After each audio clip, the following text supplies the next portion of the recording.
c'est Wilfrid Laurier qui est premier ministre. Et là, l'Angleterre, comme elle le fera en 14, comme elle le fera en 39, demande l'aide des colonies. C'est nous autres, ça. Fait que là, Laurier est bien mal pris. Bon, je vais commencer par envoyer des volontaires. C'est toujours le même, ça commence. On va envoyer des volontaires, on va payer les bateaux, on va payer les armements.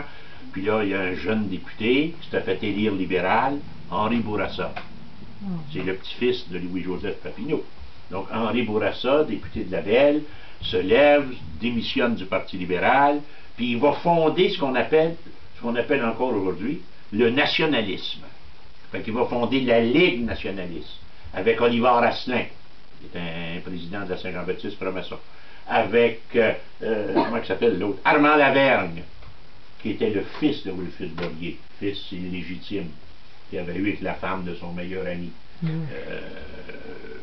Et l'autre, Jules Fournier, un petit gars des Cèdres, élève de la Bigrou pas au cégep, mais au collège de Valleyfield, et eux autres, ils vont fonder la Ligue nationaliste. Dans les collèges va apparaître l'ACJC, l'Association catholique de la jeunesse canadienne, qui ont une revue d'ailleurs, dont j'ai un exemplaire grâce à vous, Le Semeur. Le Semeur, c'est la revue mensuelle de l'ACJC.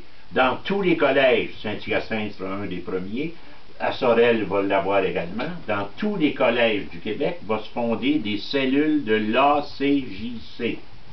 C'est l'abbé Groux qui va partir ça à Valleyfield, mais il va en avoir vite dans tous les collèges du Québec. Les gens de l'ACJC vont contrôler tous les groupes nationalistes jusqu'au RIN. C'est longtemps, ça, là. C'est 50 ans. C'était dans les sociétés Saint-Jean-Baptiste, à l'Action nationale, dans les caisses populaires.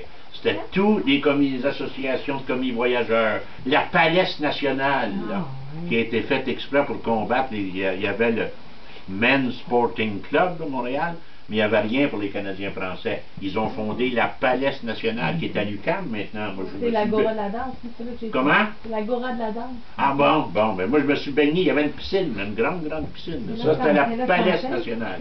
Chérier-Saint-André. C'est ça, c'est ça. Ça existe encore.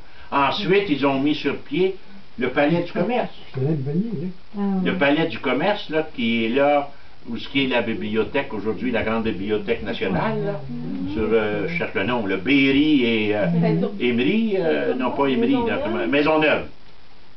Bon, mais là, ils vont faire le Palais du commerce, ça appartenait au Saint-Jean-Baptiste, ça. C'est là-dedans qu'ils vont fonder un poste de radio, avec la Big Gap Bois de Saint-Hyacinthe. Il y a bonne chance.